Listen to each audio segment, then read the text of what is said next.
I'll turn it off. There you go. That's Bill Lawrence, Pussy Baby from the In Crowd Summer. It's a great track, isn't it? It is. Hey, we've got Mr. Don Johnson with him. Look, Andy, look at Don. Yes. What a handsome man. He is a handsome man. Oh, Not the first time you've been. Not the first time you've been told that, Don. Lovely to see you. Good. It is good afternoon, I suppose. It's after 12 o'clock. Yeah. How are you finding it in the UK? Because you've been in Guys and Dolls for what, about 4 or 5 weeks now? Would that be right? Yeah. Let's see. I've been open for a bit over a week, and we just literally officially opened for the press 2 nights ago, Thursday night. I thought you'd been in for longer. I didn't realise. So it's only just started, really, for the last couple of weeks. Yeah. And how are you finding it? It's amazing. We're nearly sold out this afternoon. I think we were sold out last night, and the audiences are incredible. They're so supportive, and they're hooting and hollering and standing ovations. I'm hiring a kite. One of the most fun musicals you can go and see, I think, almost regardless of who's in it. But obviously, you have a great cast around you in this one. I know that it's a terrifically talented bunch of people. I must tell you that if it weren't for the talent of the cast and the company, Ambassador Theatre Group, I'd be a ship adrift. But they've taken such good care of me and prepared me so well that I'm having an absolute blast in the show. And how are you finding it working on the West End stage? Here you are in the heart of Theatreland, right on the West End stage. This is like, for an actor, it's like, a trip to Mecca or something. It's great to run the boards on the West End. It's every actor's dream, and I'm living the dream. How do you still have? Is there still that guy in the cast, that kind of round fella, little fat fella who dances Steve. like a whirling dervish? Yeah, Steve, he's great. How do his joints keep up with him? Oh no, you're talking about Nick. Yeah, Nick, Big Julie. One of the that's it. Yeah, Big Julie. He throws it around the stage, doesn't he? He's hot stuff. Old Nick. He's got it all going on over there. He wastes no time on the stage. I bet he was on the omega-3 fish oil pills. I bet that's what's keeping going.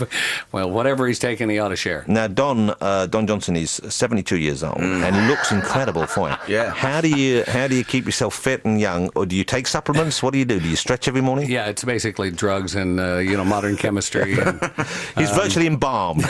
Yes, I'm a cadaver, really, and animated, fully. Hey, now I saw Dirk Benedict. I don't know if you ever met Dirk. Dirk Benedict, who was in the A-Team, and he's currently I over love here. Dirk Benedict. Yeah. Well, he came on the show a while ago. We loved having him on, didn't he? He was great. And I saw him on the Big Brother house, which has been causing all the news stories over here. Yeah, no, I don't know quite the whole story, but I've been sort of seeing, part of my cast was like stuffed into the backstage area last night to watching a television. I said, what are they watching? And somebody told me, there's some big controversy going on with Big Brother. It's been racism has brought families back together. Okay, I think we've all gathered that for TV. That is so the positive special. side of racism.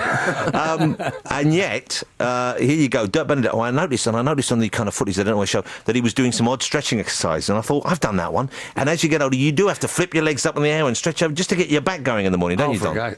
To wake up. Yeah. How long every day do you think you spend contorting yourself just to get yourself ready? Oh, I daren't say. It's probably hours, but the better part of the morning. Yeah, the better part of the morning. And I suppose, though, on stage, though, because you're throwing yourself around, that must in itself keep you fit and keep you... Well, I've been joking with everybody that it's not really the play or the musical that I'm here for. It's the weight loss program. It's the West End weight loss program. And, it's your life becomes around the show. And it's addicting. I mean, I'm excited to go to the theater. How nice! And I get in there, and the energy is so tangible. You can feel it. You can feel the audience. I mean, they're right there, and it's so. I haven't done it in a lot of years, since in the early 1900s. So he was on stage when Lincoln was shot, wasn't he? That was. I was actually. I tried to grab the guy, but he got away from me. They were distracted by the quality of your performance. Everyone was looking at you. Exactly. But I would have thought when you're up there doing it as well, and when you have it as it's a daily event, apart from you have one day off, I guess, it must be quite nice because the rest of your life is put on hold temporarily, isn't it? It is, and and yet you have these, it's these sudden bursts where you're alive, and it's like somebody's plugged you into 220 volts, and you're that way for 2.5 hours or so until the show is over, and then you kind of have this little respite, and then you get wound up again, and here you go again. And is it hard to wind down after the show? Is that where scotch comes in handy, or do you meditate? Or? I wish I could partake. if I were to partake of the scotch to wind down, there wouldn't be a show the next night. No, I do have, I'm a night owl anyway, and the adrenaline and the show and everything. I'm jacked up till 3 or 4 in the morning. Yeah, and, watching people sleep on Big Brother. Watching people sleep and watching terrible quizzes in which they those terrible quizzes they do. Yeah, but you people have some bizarre television over here. Well, I think you guys started it, really. I think we're just following. You led us down the path. Yeah, but you guys have tweaked this and perverted it to a place that I'm not even sure I understand. What are the strangest shows do you think you've seen? You don't have to name names, but No, idea. I couldn't possibly. Would it be young ladies lying around saying, call in? Call in and tell us how you want us to sit. That's what he's watching to wind down. Well, it's it is Babecast. 3 in the morning. I mean, that's being real. Phone in. We've been very naughty. So you know her too. Unfortunately, yes. Many's the time when the wife's been sleeping, I'm going, oh, look at this, it's terrible. I'm just going through the channels, darling. Yeah, surfing. Oh, this thing won't turn over. Let's put a track on. We'll be talking to Mr. Don Johnson some more after this. This is Jesse Malin. A nice sound. Jesse Malin. We have with us Mr. Don Johnson. Now, I've just been reading up about you, Don, here, and I know you were born. Was it Missouri? You were born in? Yeah, Missouri. Missouri. That's where's that? It's kind of the Midwest. That's where they just had the recent ice storms. Where my father still lives there, and I call him about it. And he informed me that in his whole life he's slightly younger than I am, of course.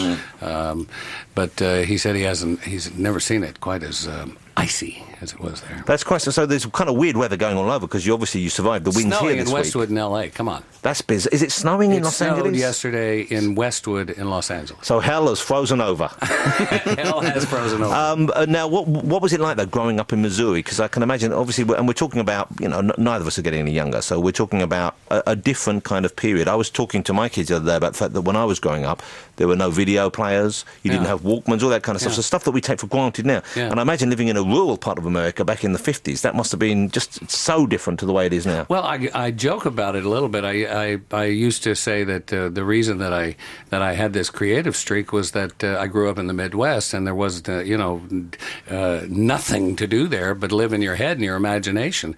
And it's a little bit of a joke, but it's also true in that it's this idyllic. When I grew up and during that time, it was this idyllic countryside, so clean, so pristine, so perfect. I go back there now and I go, whoa, what happened to that? That stream is polluted, this is gone, that's gone. I mean, it's a different world. I can imagine you growing up rather like Huck Finn or something, running around barefoot in a pair of dungarees and, with a bit of straw out your mouth. That was pretty much, it was after Daisy May, but it was very much true. I spent the summers with my grandparents and we had horses, and mind you, they weren't, hunter jumpers, but they had all 4 legs and some teeth left. Most of them did. And your mum was a beautician, wasn't she? She was a hairstylist. Once again, this sounds like a movie. It's like Driving Miss Daisy or something. I can imagine, in a small town in the Midwest and having a little beauty store. And it's weird that when you bring it up, I look at it and I look back over my my brief lifetime, but it seems like 100 lifetimes because there's so many different little chapters. Well, the difference between that and then suddenly being a big TV and movie star in the 70s, 80s, that must have been just such an extreme change. It was another universe. I mean, and a learning curve like you wouldn't believe. But I don't know. I just seemed suited to the task. I took to it like a duck to water, as we say in Missouri. And you used to say in Missouri. We used to say in Missouri.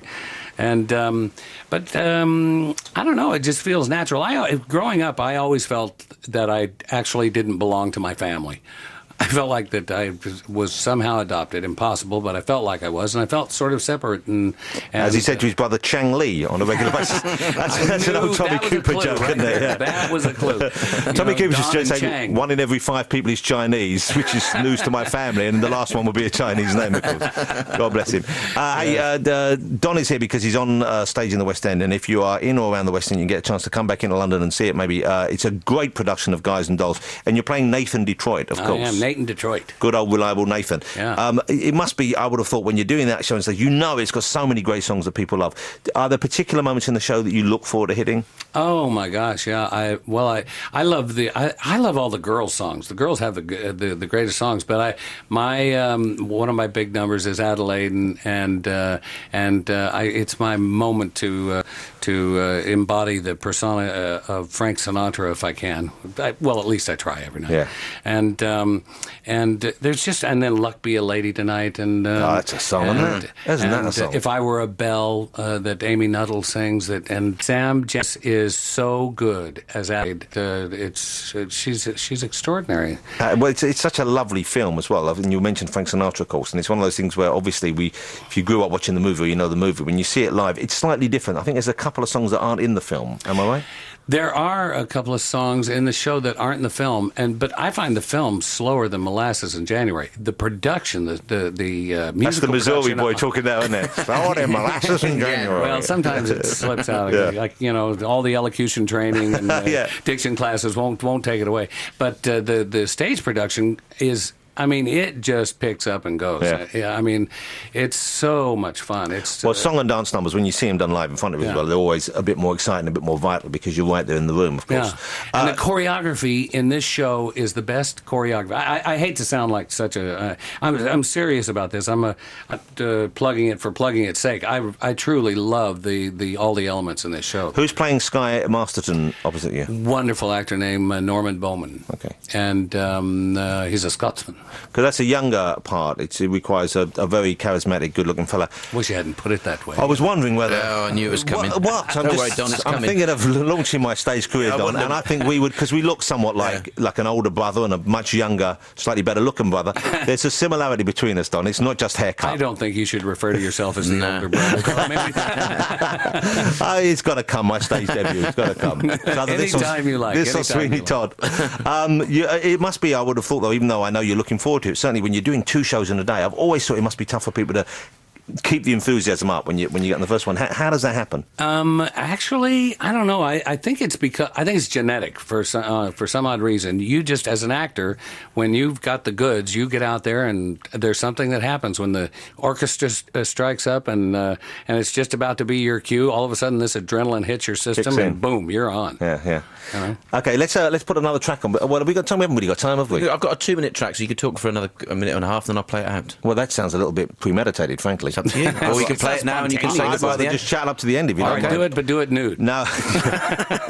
If there was a nude part going, Don, right now, say someone said, "Okay, Don, we got a big Hollywood part," and the ladies out there are obviously very keen. But I strip off. I don't know. They all perked up then, Don. How are your man boobs these days? That's what we need to know. I'm off the hormones, so they've gone. But you've kept in good shape. I mean, and you know what I find slightly distressing about Don. I get the feeling he doesn't have to work too hard at it. No, that's not the truth. I have a young wife, so these are requirements. So, just in case she leaves you. That's replacements are hard to find. Are you still at that stage of the relationship where you suck your stomach in when you walk past her?